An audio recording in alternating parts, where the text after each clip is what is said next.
Devin Haney versus Ryan Garcia, 12 rounds for Haney's WBC junior welterweight title. Let's get into it. Let's start with Devin the Dream Haney. 31 wins, no losses, 15 wins by way of knockout.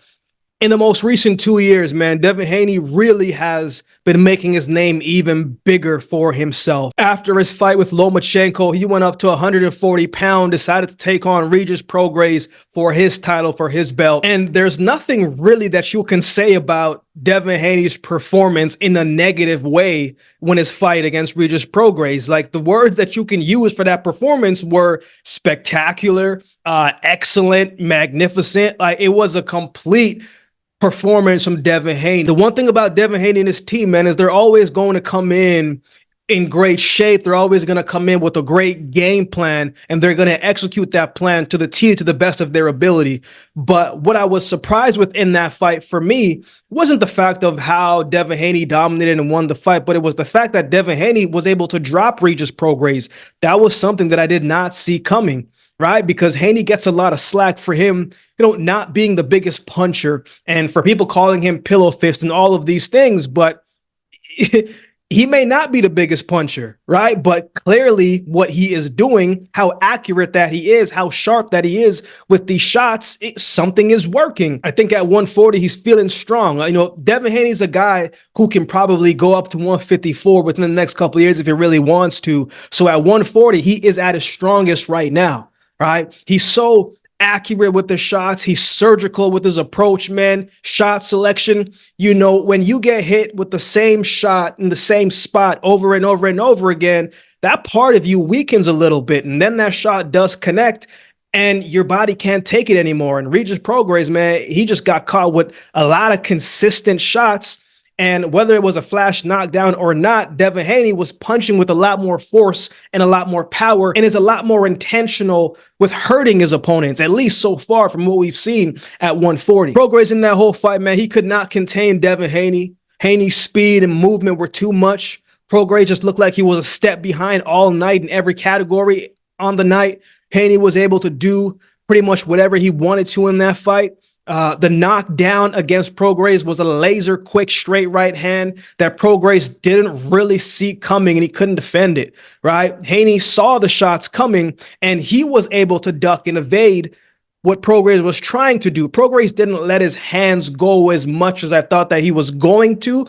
But I think that was partially because, man, he was worried about what if he missed what was coming back at him, right? When he got dropped in the third round, his game plan shifted, it changed. He was a lot more hesitant and he was making him question, like, wait a minute, this guy's not supposed to have that type of power and sharpness, but he's a lot more powerful and a lot sharper than I thought that he was going to be. And you could see Prograis didn't really know what to do. His corner didn't give him the best ways how to make adjustments in the ring as well too. So he was in trouble. But you got to credit all of that to Devin Haney and for his performance and for how their preparation is and just for how they executed the weaknesses of Regis Prograis. And Haney's a very smart fighter, man. Like, he's not going to be someone who's going to stay right in front of you for too long. You got to be able to cut off the ring against Haney. Otherwise, man, he'll pick you apart. He hurt Regis again in that 6th round, stopped him right in his tracks. If you can make Devin Haney uncomfortable, man, I really thought that Prograis was going to come in and be a lot more aggressive and make this a more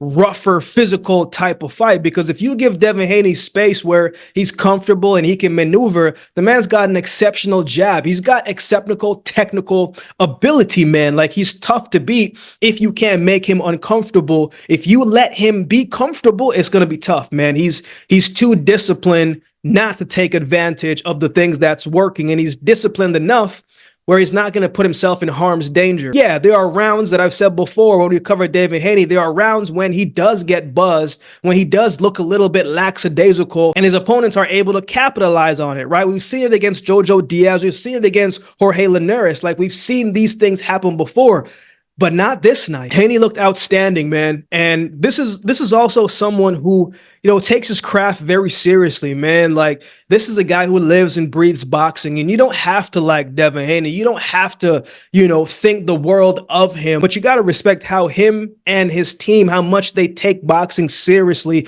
and making sure that they have everything controlled and everything dialed in to put forth the best performance from Devin Haney, man. So very sharp in his last fight, looked very good, man. You can tell he frustrated Regis Prograis, kind of demoralized his confidence a little bit. He was able to counter Prograis when Prograis missed. He made it a very difficult fight for Regis Prograis, man. Prograis got a lot of slack because of his footwork and all these different things. He's flat-footed and whatever the case may be.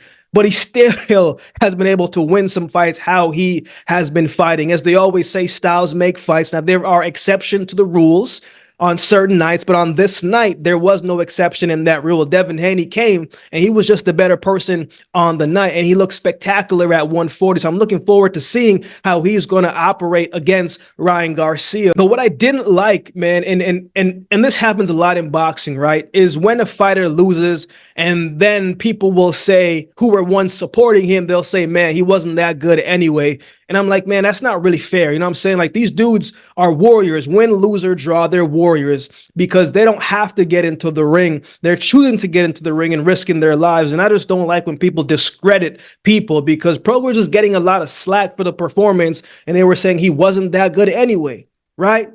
It wasn't too long ago that people were considering Regis Prograis, the boogeyman of the division, like one of the guys that people did not want to fight.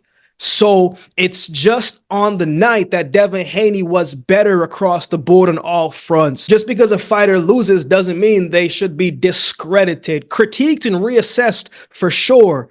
But it also takes away from Haney's performance, man, because that version of Devin Haney is tough version to beat and gives anybody problems. 140, 135, that version, to me, very, very, very, very difficult to beat, man. Regis Prograis, maybe he's on the decline, right? But we can't take away from what Devin Haney was able to do. And if he does get past Ryan Garcia, Devin Haney has shown so far that he's up for the fire and he's up for the test. So Subriel Matias could be next. Biting, he can get past Liam Paro, but Devin Haney doesn't look too far ahead. He knows that Ryan Garcia is a formidable opponent. And so let's talk about him. Ryan Garcia, 24 wins, 1 loss, 20 wins by way of knockout. I remember when this fight was announced, I said, man, if Ryan Garcia, if he can stay locked in and he can stay focused, he can stay disciplined, he has a very good shot here at beating Devin Haney.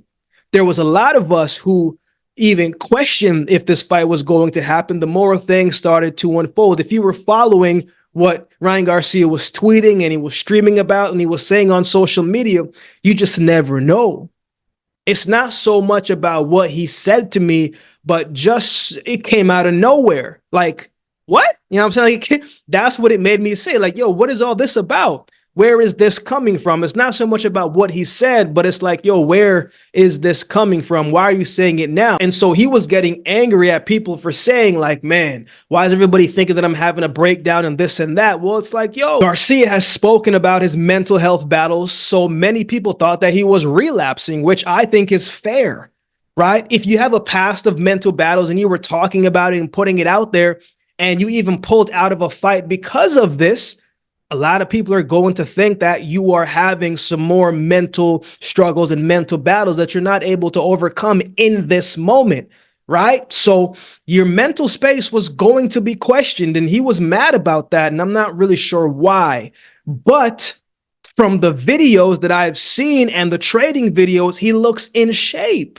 He looks ready to go. He's going to have questions, of course, but yo, he looks good so far. I mean, when you look at it from just the physical standpoint, Garcia has the size, he has the reach, the athleticism, the power to make this a tougher fight for Devin Haney than a lot of people might think. When he fought Gervonta Tank Davis, man, he said a big part of why he got dropped and lost was because he was impatient and he got bored and wanted to push the pace and make it exciting. And I'm just like, yo, that is the complete opposite of what you're supposed to be doing when you're fighting a Gervonta Tank Davis. You want to make that fight boring because Tank has true eraser in his hands, right? Like we always talk about knockout power. There are a lot of fighters who have accumulation power and they beat you down, but very few who truly have that one-shot knockout type of power.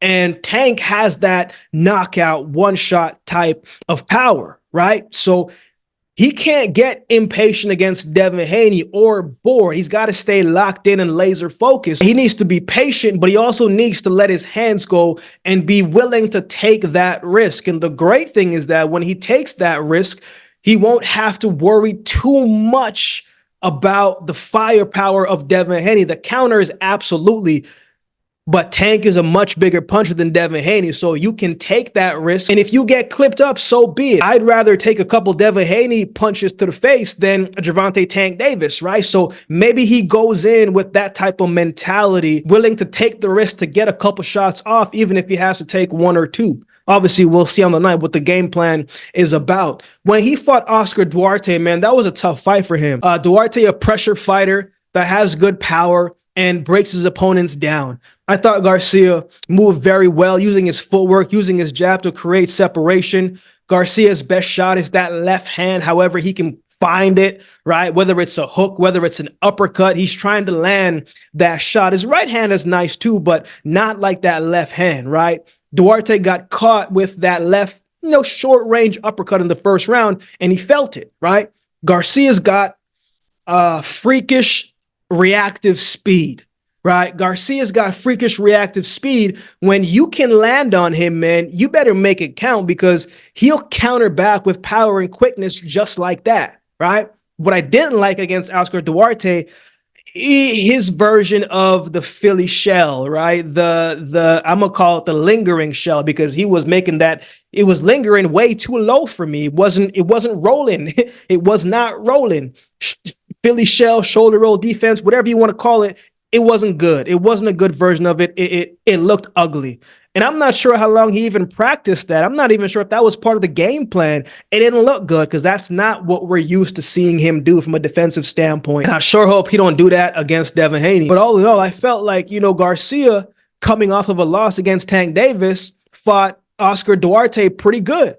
He looked tired before the stoppage, but that could have also been because of when you're fighting a pressure fighter, man, you always going to have to be in constant movement. You're always going to have to be in great shape, right? Trying to stay off of the ropes, trying not to be a sitting duck, trying not to be stagnant. And the pressure will get to you if you gas out, if you aren't well conditioned. But I thought he did a good job of responding when he was tired and finding a way to close out the show when he got the stoppage win. Now, he's been saying, and we've been seeing it, he's been saying, man, I've been having a couple bottles of wine weekly, couple times throughout the month, and, this and that. I can't say if it's true. We can't say if it's wrong because we're not with him, to really say any of that. This could all be show. This could all be just him trying to sell the fight, trying to play mind games and trying to make us think something that is not true. It's possible that could be it. But if that is the case, if he is doing that, man, look, man, I was always disciplined as a professional athlete. In the sport of track and field, you got to be disciplined. And how I treated my body was going to be the thing that either helped me close the gap between my opponents or made further separation between me and my opponents, because I believe strongly in training and in life. What you do in training and preparation outside of the ring, that's going to slow you down inside of the ring. How you prepare for anything is how you do everything, man. Preparation gets you ready for the opportunity to come. And so you got to prepare behind closed doors as you would in the light, because you don't want the worlds to collide and there's a crack and you get exposed for something that you are not. So I'm going to give Ryan Garcia the benefit of the doubt because of the videos that I've seen and the training. He looks good. He seems to be taking training seriously, and I'm going to give him that credit because he does have the talent, man. Talent will only get you so far, though. So we'll see what Ryan Garcia looks like and where his head is at on the night of this fight. So who wins? I think Garcia is going to throw a lot more punches than Prograis did. I don't think Garcia is going to be as hesitant as Prograis was. Garcia might not have the footwork like a Devin Haney, but he's got the hand speed that can counter some of that movement of Devin Haney. Garcia isn't always disciplined, and sometimes he'll make an emotional decision in the ring and move away from what his coach says that he needs to adjust with. And you have to work as a team because Haney's corner, as I said, man, they give great responses, right? They're watching the fight and they tell Haney exactly what to do, what they need to adjust, and he goes and executes that plan, right? They're well coached, oiled program over there, man. They know what they're doing. And you got to work as a team to make sure that you're also making the adjustments to combat what they're doing. And I also think Haney is a bigger puncher at 140 than he is at 135. I think he could frustrate Garcia, especially if he finds his timing early. It might sound crazy, man. I mean, like, I feel like Devin Haney could stop Ryan Garcia. I'm not saying a knockout type of stoppage, but to a point where, you know, he can let off some shots and wobble him or frustrate him enough where he's just clipping him every single time and Garcia gets emotional and he puts himself in trouble. Knockdown one, knockdown two, and the ref finds a way to stop the fight. That's a possibility. I could also see an angle where Garcia lands the right shot, that left hook, and he gets a stoppage as well too. I think both are possible. In boxing, we know that anything can happen and nothing is guaranteed. But I'm going with Devin Haney to win this fight by decision. I just think Haney is the more disciplined fighter in and out of the ring. And I think he's going to execute better in the ring and make better adjustments inside of the ring. I'm not counting out Ryan Garcia by no means. He's a talented fighter, but I'm not fully sure what version of him that we are going to get. What are your thoughts on this fight? Who do you have winning this one? Let me know in the comment section below. If you'd like to support the channel, there's a couple ways you can do so. You can like, comment, share, and subscribe to the channel. If you'd like support by way of donation, you can find options in the description below. Also, my Cash App handle will be on screen as well. Any amount goes towards the growth of this channel. It will be greatly, greatly appreciated. Shout out to everybody that continues to like, comment, share, and subscribe to the channel. I appreciate each of you. Shout out to all the members holding down the membership section, man. I appreciate each of you as well. So with all that being said, if you've been watching the video this time, do me a favor and subscribe to the channel, and we'll definitely see you next time.